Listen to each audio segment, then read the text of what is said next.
Good morning guys. I hope आप सभी ठीक होंगे।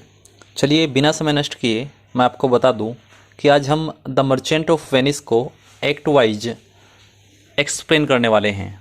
आपकी जानकारी के लिए बता दूं कि इस प्ले को 5 एक्ट में डिवाइड किया गया है। Undoubtedly the merchant of Venice is one of Shakespeare's masterpiece and most entertaining comedies. ये आप सभी जानते हैं। तो चलिए शुरू करते हैं। Act first, scene first. Portion काफ़ी ज़्यादा है, स्पीड हल्की सी ज़्यादा हो सकती है, आप सभी एडजस्ट कर लीजिएगा। As the play opens we get Antonio sunk into worry and sorrow. जब नाटक प्रारंभ होता है हम एंटोनियो को चिंता और दुख में डुबा पाते हैं। The reason of his sadness is his merchandise on the sea. और उसके दुख का कारण समुद्र में उसका व्यापार है। His friends Salanio and Salarino persuade him saying that life means to enjoyment। उसके मित्र सेलानियो और सेलेरिनो उसे कहावत समझाते हैं कि जीवन का तात्पर्य आनंद होता है। It is not a thing to take seriously. और जीवन जो है गंभीरता से लेने वाली चीज़ नहीं है। It should be taken lightly with full pleasure and leisure.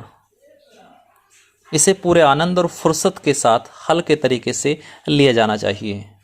After this, Salarino and Selenio leave the scene and Bassanio, Lorenzo and Greciano enter।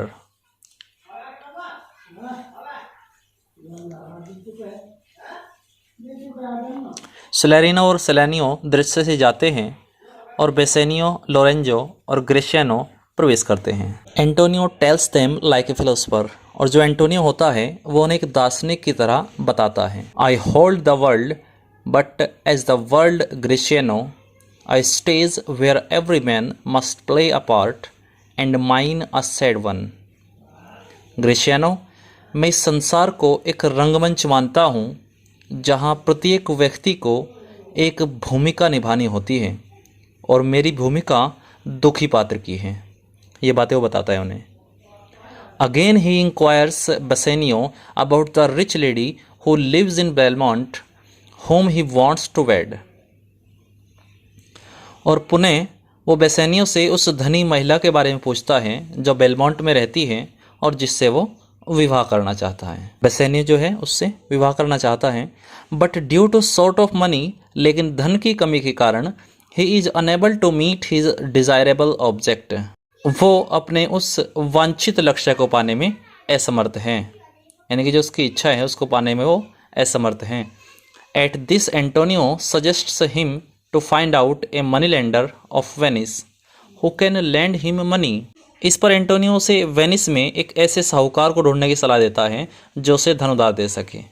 ऐसा क्यों था? क्योंकि एंटोनियो के जहाज उस समय जो है बीच में थे, मीन्स उसके पास धन का अभाव था, इसलिए उसने ऐसी सलाह उसे दी थी। It is perhaps the best solution to meet his purpose. शायद अपने उद्देश्य को प्राप्त करने का ये सबसे अच्छा समाधान है। He consoles him that he will be able to repay the lended money in time. और वो उसे सांत्वना देता है, वो उसे दिलासा देता है कि वो उधार लिए धन को समय से वापस कर देगा। अब एक्ट फर्स्ट का ही सीन सेकंड शुरू हो जाता है।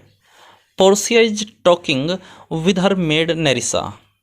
पोर्सिया अपनी नौकरानी नेरिसा से बात कर रही है।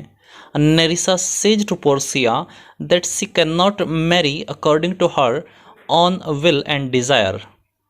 नेरिसा पोर्सिया से कहती है कि वो अपनी इच्छा एवं चाहत के अनुसार विवाह नहीं कर सकती। क्यों नहीं कर सकती? देखिए, because she is compelled to follow her late father's instructions in this connection.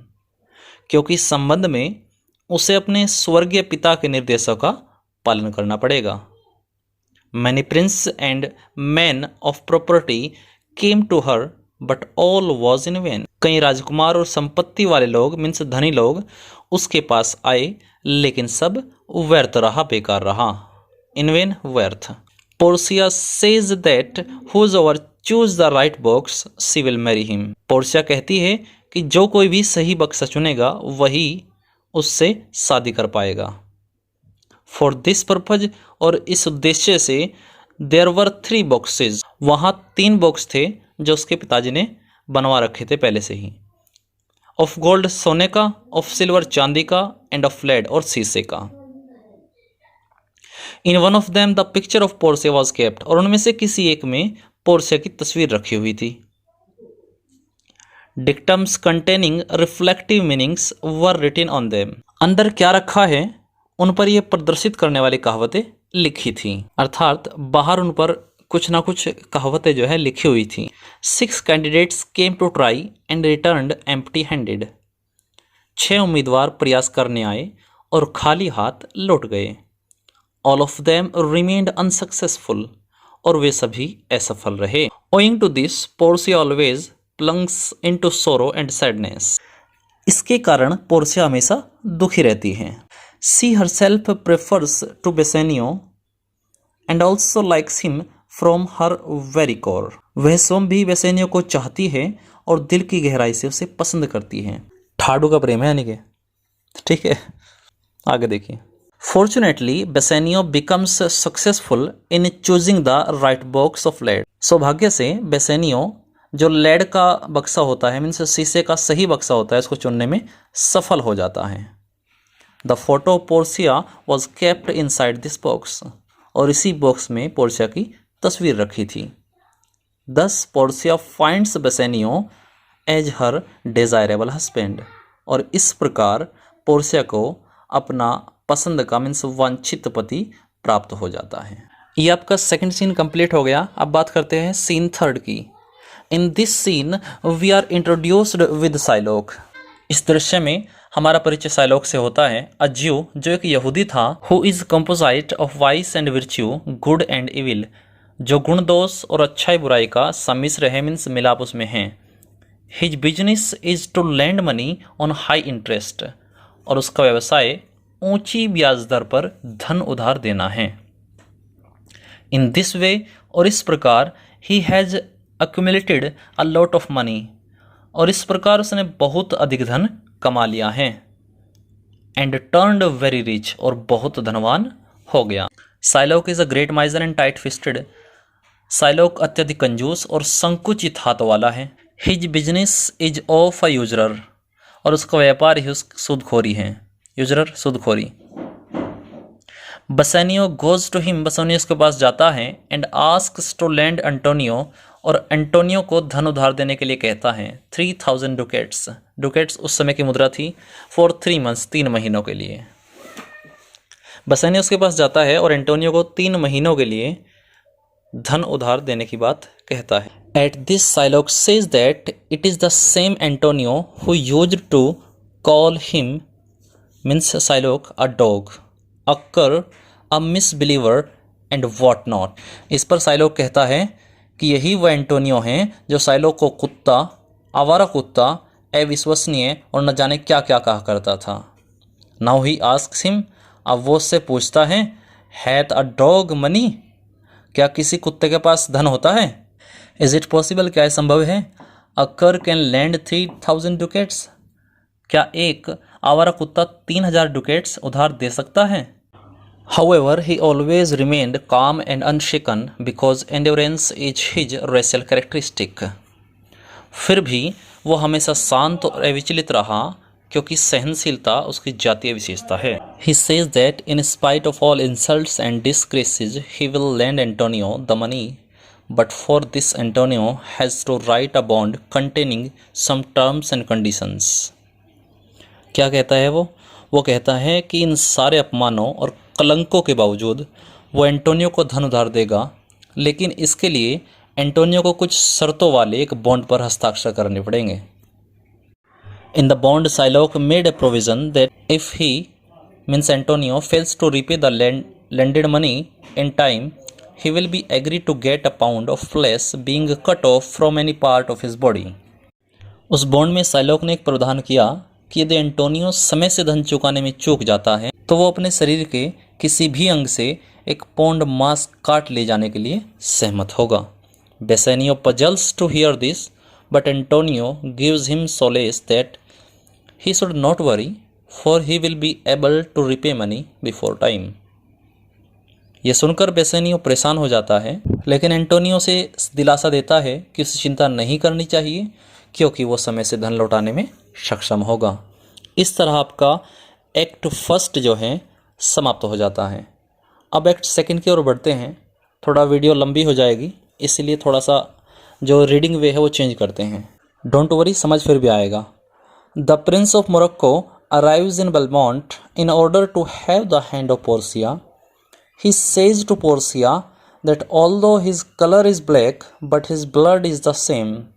His color has become so because of much scorching light of the sun. He advises Portia to avoid her marriage in that way as she is thinking of. Lastly, he becomes ready to choose Portia by the system of the box as her late father had instructed. Portia reminds him that if in case he loses, he will not marry any lady in the time to come. For this the prince goes to church to take the oath. समझिए जरा, जो Morocco का राजकुमार है वो Portia का हाथ पाने के लिए बेलमोंट पहुंचता है। वो पोर्शिया से कहता है कि उसका रंग काला है परंतु रक्त वैसा ही है। त्वचा जला देने वाली सूर्य की तेज धूप के कारण उसका रंग ऐसा हो गया है। वो पोर्शिया को सलाह देता है कि वो विवाह के जिस तरीके को सोच रही है उसे छोड़ दे। अंत में वह पोर्शिया का चयन उसी विधि द्वारा करने के लिए तैयार हो जाता है जैसा कि उसके दिवंगत पिता द्वारा कहा गया था। पोर्शिया उसे याद दिलाती है कि यदि वो हार जाता है तो भविष्य में किसी भी महिला से विवाह नहीं करेगा।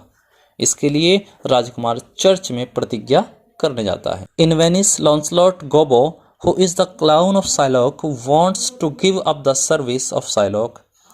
While he was thinking about it, his blind father, old Gobbo, enters. He asks him about Lancelot. He tells old Gobbo that Lancelot is no more in this world. On hearing this, old Gobbo begins to weep. After some time, he tells him the truth. Lancelot tells his father that no more he desires the service of Shylock. At the same time, Bassanio, with his servant Leonardo, arrives there. Lancelot tells Bassanio that he wants to serve him, which he accepts. Lancelot requires Bassanio to take him to Belmont.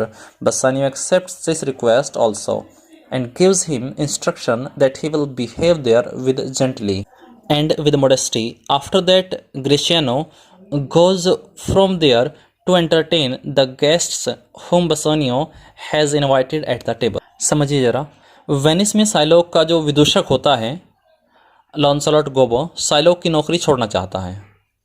जब वो इसके बारे में सोच रहा था तो उसी समय उसका अंधा पिता, जो मीन्स बूढ़ा गोबो था, वो प्रवेश करता है। वो उससे लॉन्सलॉट के बारे में पूछता है। वो वृद्ध गोबो को बताता है कि लॉन्सलॉट अब इस दुनिया में नहीं है। ये सुनकर वृद्ध गोबो रोने लगता है।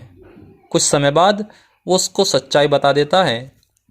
लॉन्सलॉट अपने पिता से कहता है कि उसकी साइलोक की और अधिक सेवा करने की इच्छा अब नहीं है। उसी समय बेसेनियो अपने सेवक लियोनार्डो के साथ वहां पहुंचता है। लॉन्सलॉट बेसेनियो से कहता है कि वो उसकी सेवा करना चाहता है, जिसे बेसेनियो स्वीकार कर लेता है। लॉन्सलॉट बेसेनियो से प्रार्थना करता है कि वो उसे भी बेलमोंट ले जाए। बेसेनियो उसकी इस प्रार्थना को भी स्वीकार कर लेता है और उसे दिशा निर्देश देता है कि वो वहाँ सज्जनता और विनम्रता से व्यवहार करेगा। उसके बाद ग्रेशियानो बेसेनियो के द्वारा आमंत्रित अतिथियों को मनोरंजन करने के लिए वहाँ से चला जाता है। इसके बाद एक्ट सेकंड का सीन थर्ड शुरू हो जाता है। अंग्रेजी आपकी स्क्रीन पर है, मैं आपको हिंदी बता देता हूँ। जो लॉन्सलॉट है वो साइलोक की बेटी जेसिका को बताता है कि वो साइलोक की नौकरी से त्यागपत्र दे रहा है, मीन्स छोड़ रहा है। जेसिका इसके लिए दुख अनुभव करती है। वो उसे लोरेंजो को देने के लिए एक पत्र देती है। लोरेंजो जो है उसका प्रेमी होता है, क्योंकि लोरेंजो उस रात बेसेनियो के साथ भोजन करने वाला था। लॉन्सलॉट पत्र लेकर वहाँ से चला जाता है। शाम की दावत में वो बेसेनियो की संगत का अवसर प्राप्त करना चाहता है। अकेले होने पर जेसिका अपने आप को साइलोक की बेटी होने पर शर्मिंदा महसूस करती है। वो स्वीकार करती है कि उसे लोरेंजो से प्यार हो गया है। वो अपने पिता के घर से भागने का निश्चय करती हैं क्योंकि वो लोरेंजो से विवाह कर ईसाई बनना चाहती हैं। सीन फोर्थ, ग्रेशियानो, लोरेंजो, सैलेरिनो और सैलेनियो बेसेनियो के रात्रि भोज में हिस्सा लेने का निश्चय करते हैं। सैलारिनो बेसानियो के लिए चिंता करता है, जिसके लिए कोई मसाल धारण करने वाला नहीं है। इसी बीच लोरेंजो घोषणा करता है कि उसे मसाल धारण करने वाली मिल गई है। वो कहता है कि जेसिका अपने पिता का घर छोड़ेगी और बहुत सारे हीरे और आभूषणों के साथ आएगी। वो भेष बदलकर मसाल धारण करने वाले की भूमिका निभाएगी। ये सुनकर सब प्रसन्न हो जाते हैं। Launcelot gives Shylock the invitation letter of Bassanio. Shylock tells his daughter Jessica that Bassanio has sent him to the invitation letter for the supper. supper होता है शाम का भोजन। Shylock gives Jessica adequate instruction to take proper care of his house during his absence. On getting rid of Lancelot, Shylock turns highly delighted. He goes to partake in the supper. Jessica becomes happy that now till morning both of them will not see each other. लॉन्सलॉट साइलोक को बेसानियो का निमंत्रण पत्र देता है। साइलोक अपनी बेटी Jessica को बताता है कि बेसानियो ने रात्रि भोज के लिए उसे भी निमंत्रण भेज रखा है। साइलोक जेसिका को पर्याप्त दिशा निर्देश देता है कि उसकी अनुपस्थिति में वो घर की अच्छी तरह से देखभाल करे। लॉन्सलॉट से छुटकारा पाकर साइलोक बहुत खुश हो जाता है। वो रात्रि भोज में भाग लेने जाता है। जेसिका प्रसन्न हो जाती है कि अब सुबह तक वे दोनों एक दूसरे को नहीं देखेंगे। सो गाइज, इस प्रकार एक्ट सेकंड का सीन 5 जो है वो कंप्लीट हो जाता है। आई नो वीडियो काफ़ी लंबी हो चुकी है, तो अब आपकी स्क्रीन पर जो है इंग्लिश आपका चलता रहेगा और मैं हिंदी बताता रहूँ। ग्रेशियानो और सैलारिनो दोनों मुखौटा पहने दिखाई देते हैं। वे लोरेंजो की प्रतीक्षा कर रहे हैं। देर होने के कारण वे दोनों भी चिंता में डूब जाते हैं, क्योंकि प्रेमी तो हमेशा निर्धारित समय से पहले ही पहुंच जाते हैं। लोरेंजो जेसिका को बुलाता है, इसलिए जेसिका तुरंत नीचे आ जाती है, क्योंकि उसे छद्मवेश समारोह में हिस्सा लेना है। छद्मवेश का मीन्स है जहाँ वो कपड़े बदल कर जाएगी, भेष बदल कर जाएगी, ठीक है। वो घर को ताला लगाती है और वहाँ से बहुत सारे हीरे जवाहरात लेकर भाग जाती है। एंटोनियो आता है और ग्रेशियानो से मिलता है, जो बिल्कुल अकेला है, क्योंकि छद्मवेश समारोह स्थगित हो गया है। हवाएं सही दिशा में चल रही हैं, इसलिए बेसानियो के लिए बेलमोंट जाने हेतु सुअवसर है, मीन्स बेहतरीन मौका है। इस दृश्य में बॉक्स दृश्य है। मोरक्को का राजकुमार अपनी पसंद के बॉक्स का चयन करने के लिए जाता है। सोने के बॉक्स पर लिखा है, जो मुझे चुनेगा वो उसे प्राप्त करेगा, जिसे पाने की बहुत लोग इच्छा करते हैं। चांदी के बक्से पर लिखा है, जो मुझे चुनेगा वो उतना पाएगा जितने योग्य वो है। और शीशे के बक्से पर लिखा है, जो मुझे चुनेगा उसे देना पड़ेगा एवं समर्पित करना पड़ेगा जो कुछ भी उसके पास है। पोर्शिया कहती है कि उनमें से एक में उसकी फ़ोटो रखी है। सही बॉक्स वो है जिसमें उसकी फ़ोटो है और केवल उसी को चुनने वाले को सफलता मिलेगी। काफ़ी तर्क वितर्क तथा सोचने समझने के बाद राजकुमार सोने का बॉक्स चुनता है। वो बॉक्स खोलता है और उसमें एक खोपड़ी पाता है। आँख में एक लेख रखा है और उस पर लिखा है, हर चमकती हुई चीज़ सोना नहीं होती। इसके बाद राजकुमार जल्दी से महल से चला जाता है। सीन 8, सैलारिनो और सैलारियो दोनों एक दूसरे से बात करते हैं। वे साइलोक के बारे में बात करते हैं, जो अपनी बेटी जेसिका के भाग जाने के बाद पागल हो गया है। साइलोक कल्पना करता है कि जेसिका के भागने में बेसानियो ने सहायता की होगी।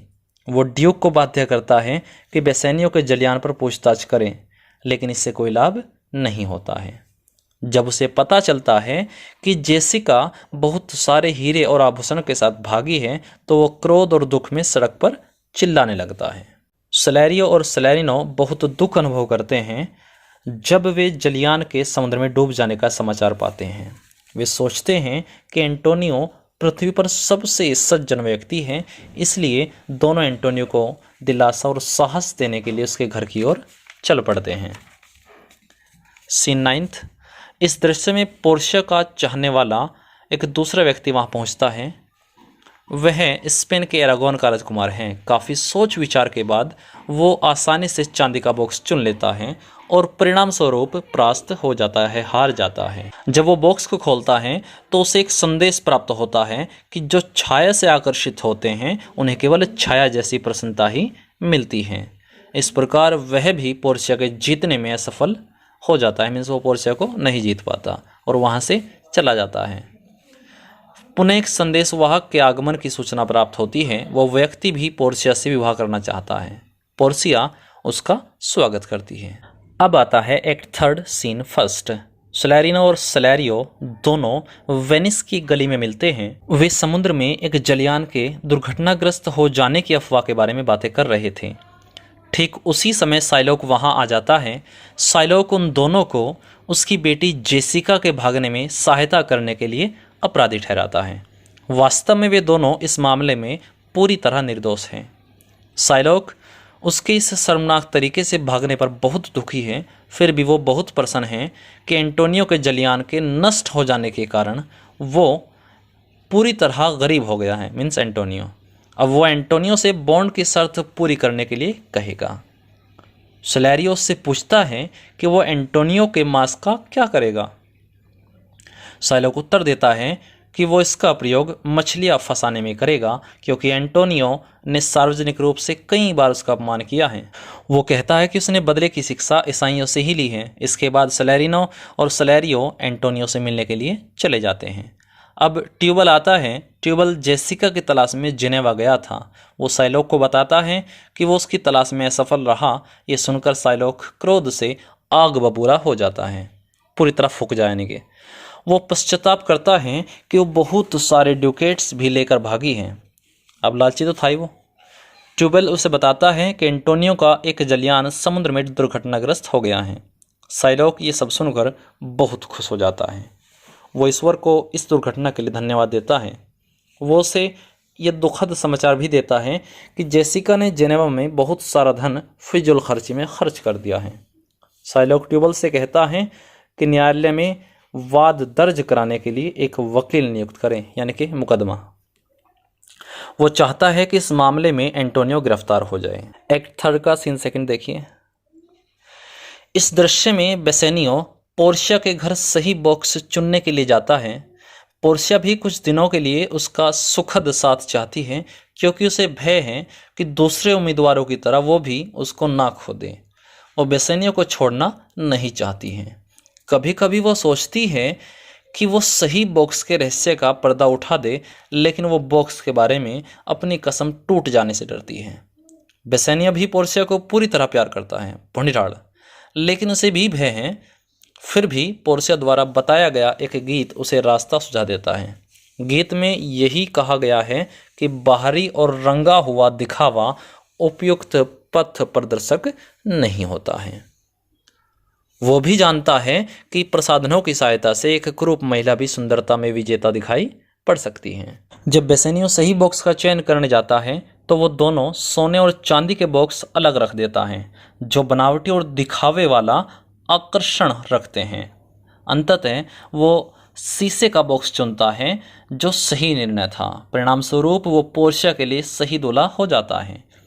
बॉक्स के उसके सही चयन से बेसेनियो और पोर्शिया दोनों आनंद से भाव विभोर हो जाते हैं। वो बेसेनियो को शादी की अंगूठी इस चेतावनी के साथ देती है कि वो भविष्य में इस अंगूठी को अपने शरीर से कभी भी दूर नहीं करेगा। बेसेनियो इसका वचन देता है। इस विशेष अवसर पर नेरिसा और ग्रेशियानो भी अपना प्रेम प्रकट करते हैं, लेकिन बेसेनियो का सारा आनंद गायब हो जाता है जब उसे दुखद समाचार प्राप्त होता है कि एंटोनियो का जलयान समुद्र में नष्ट हो गया है। अब इसी के परिणाम स्वरूप वो गरीबी में डूब गया और बुरे दिनों में फंस गया। अपने दोस्त की याद उसको आ गई। उसकी जेब इतनी खाली हो गई है कि वो अपना ऋण चुकाने में भी अक्षम है। उसके विरुद्ध साइलोक के बदले के विचार के भय से वो कांपने लगता है। पोर्शिया साइलोक को दोगुना धन दे देने की अपनी इच्छा व्यक्त करती है ताकि उस बॉन्ड को निरस्त किया जा सके, लेकिन इन सब से पहले वो अपने विवाह की इच्छा जताती है और उसके बाद एंटोनियो को निर्दयी यहूदी की पकड़ से बचाने का भरसक प्रयास करेगी। सीन थर्ड देखिए। इस दृश्य में एंटोनियो गिरफ्तार हो जाता है। बाहर आने पर वो साइलोक से मिलता है। जेलर और सलैरिनो उसके साथ जाते हैं। एंटोनियो साइलोक से याचना करता है कि वो बॉन्ड को संपादित ना कराए, लेकिन साइलोक नहीं सुनता है। वो कहता है मैं अपना बॉन्ड पूरा करूंगा। वो एंटोनियो को याद दिलाता है कि अतीत में अक्सर उसने उसे बुरा भला कहा था। वो बॉन्ड का पालन कराने के लिए पूरी तरह दृढ़ प्रतिज्ञ है। सलैरिनो एंटोनियो को दिलासा देता है, लेकिन एंटोनियो अभी आशाएं, जो सभी उसकी आशाएं होती है, वो खो देता है। वो कहता है कि ड्यूक न्याय के अनुसार कार्य करेगा। सीन फोर्थ और फिफ्थ देखिए। बेलमोंट में पोर्शिया के घर पर लोरेंजो उसे उस सहायता के बारे में सूचित करता है जो एंटोनियो को ऐसे खराब दिनों के दौरान दी गई थी। इस पर यह सब सुनकर वो बहुत प्रसन्न हो जाती है। तब वो उसे अपने घर की देखभाल करने का आदेश देती है, क्योंकि वो नेरिसा के साथ पड़ोस के चर्च में ठहरने जा रही है। लोरेंजो और जेसिका के जाने के बाद वो बेल्थाजार को निर्देश देती है कि वो पैदुआ में डॉक्टर बेलारियो के यहाँ एक पत्र पहुँचा दे। वो अपनी गुप्त योजना नेरिसा को बताती है। वो कहती है कि जब वो वेश बदलकर अपने आप को एक युवा वकील के रूप में प्रदर्शित करने जा रही हैं, वो कहती है कि वो वेश बदलकर अपने आप को एक युवा वकील के रूप में प्रदर्शित करने जा रही हैं। ऐसा करने से उसका पति उसे कभी नहीं पहचान पाएगा और इस प्रकार उन सब की सहायता हो जाएगी। एक्ट फोर्थ आपका शुरू हो गया है। सीन फर्स्ट काफ़ी लंबा होता जा रहा है, लेकिन ये प्ले ही काफ़ी लंबा है। इसमें हम और आप कुछ नहीं कर सकते। मैं फिर भी कोशिश कर रहा हूँ कि संक्षिप्त किया जाए। ये वेनिस का एक शानदार न्यायालय है जहां मुकदमे का दृश्य होता है। ड्यूक एंटोनियो बेसेनियो सभी उपस्थित हैं। ड्यूक एंटोनियो को बचाने के लिए अपना भरसक प्रयास करता है। इसके लिए वो साइलोक को समझाता है, लेकिन वो इतना जिद्दी है कि उसे झुकाया नहीं जा सकता। जैसे ही कार्यवाही प्रारंभ होती है, साइलोक ड्यूक पर बार बार बॉन्ड की शर्तों के अनुसार निर्णय लेने के लिए दबाव डालता है। बेसेनियो साइलोक के सम्मुख 6000 डुकेट्स लेकर समझौता कर लेने का प्रस्ताव रखता है, लेकिन साइलोक इसे स्वीकार न करने की जिद पर अड़ा रहता है। ज्यों ही ड्यूक कोर्ट को स्थगित करने का निश्चय करता है, त्यों ही उसे सूचित किया जाता है कि डॉक्टर बेलारियो के द्वारा अपने स्थान पर एक युवा वकील नियुक्त किया गया है। आप सभी जानते हैं कि पोर्शिया थी वो। ड्यूक उस युवा वकील को न्यायालय में लाने का आदेश देता है। सर्वप्रथम एक वकील के रूप में भेष बदले हुए पोर्शिया साइलोक से एंटोनियो पर दया दिखाने का निवेदन करती है, लेकिन साइलोक ऐसा करने से मना कर देता है। उसका मस्तिष्क बदले की भावना से उछल रहा था। अब वो साइलोक से एंटोनियो के दिल के सबसे समीप से एक पौंड मांस काट लेने के लिए कहती है, लेकिन जैसे ही ऐसा करने के लिए वो आगे बढ़ता है, तो ही वकील उसे चेतावनी देती है, मीन्स देता है फिलहाल तो, कि वो रक्त की एक बूंद भी एंटोनियो के शरीर से ना बहे, क्योंकि ऐसा बॉन्ड में कहीं भी नहीं कहा गया है। अब स्थिति बदल जाती है। एंटोनियो डर जाता है, घबरा जाता है। काफ़ी बहस के बाद ड्यूक साइलोक को क्षमा कर देता है। उसकी संपत्ति जब्त कर ली जाती है और उसकी बेटी जेसिका को प्रदान कर दी जाती है। बेसेनियो खुश होता है। वो वकील को 3000 डुकेट्स देने की अपनी इच्छा व्यक्त करता है, लेकिन धन के स्थान पर वकील उसकी सोने की अंगूठी को स्वीकार करना पसंद करता है। अंततः बहुत संकोच के बाद वो उसे ये दे देता है। नेरिसा भी ग्रेशियानो की अंगूठी मांगती है। Scene second. ग्रेशियानो आगे बढ़ता है और दोनों को भोज पर आमंत्रित करता है। जब अंगूठियों का राज सबके सामने खुलता है, तो दोनों महिलाएं इस मजाक का आनंद लेती है। एक्ट फिफ्थ सीन फर्स्ट, ये आपका लास्ट। ये दृश्य बेलमोंट में चांदनी से युक्त मध्य रात्रि में घटित होता है, जब लोरेंजो और जेसिका दोनों अपनी शादी से पूर्ण संतोष अनुभव करते हैं। ऐसे प्रेमानुभूति के मध्य उन्हें सूचना मिलती है कि पोर्शिया और नेरिसा सुबह जल्दी ही वापस लौट रही हैं, इसलिए वे उनके स्वागत की तैयारियों में व्यस्त हो जाते हैं। वो उनके स्वागत के लिए संगीतकार को बुलाता है। एक बार फिर दोनों प्रेम और रोमांस में अपने को भूल जाते हैं। पोर्शिया एक मोमबत्ती की तुलना एक श्रेष्ठ और गुणवान कार्य से करती है, जो संसार के भयानक अंधेरे में भी चमकती है। उसी बीच बेसेनियो के आगमन का समाचार मिलता है। बेसेनियो पोर्शिया का परिचय एंटोनियो से कराता है। ग्रेशियानो नेरिसा को बताता है कि किस प्रकार उसने युवा वकील को अंगूठी दी। ये सुनकर वो आग बबूला हो जाती है, जानबूझकर एक्टिंग कर रही है। पोर्शिया के कारण झगड़ा समाप्त हो जाता है। वो उस घटना को भी प्रकट करता है कि वकील को वो अंगूठी बेसेनियो द्वारा किस प्रकार दी गई थी। ये बात एक नया मोड़ ले लेती है जिस पर एंटोनियो दुख व्यक्त करता है। अंततः दोनों अंगूठियों का रहस्य खुल जाता है और पर्दा उठ जाता है। पूरी कहानी जानकर सभी असीमित आनंद से लगभग एक मान लो पागल हो जाते हैं। तो आप सभी जानते हो कि पोर्शिया के साथ बेसेनियो, जेसिका के साथ लोरेंजो तथा नेरिसा के साथ ग्रेशेनो आजीवन परिणय सूत्र में बंध जाते हैं। इस प्रकार ये प्ले आनंदमय माहौल में समाप्त हो जाता है। बहुत टाइम हो चुका है। Take care and keep smiling. See you soon with a new video.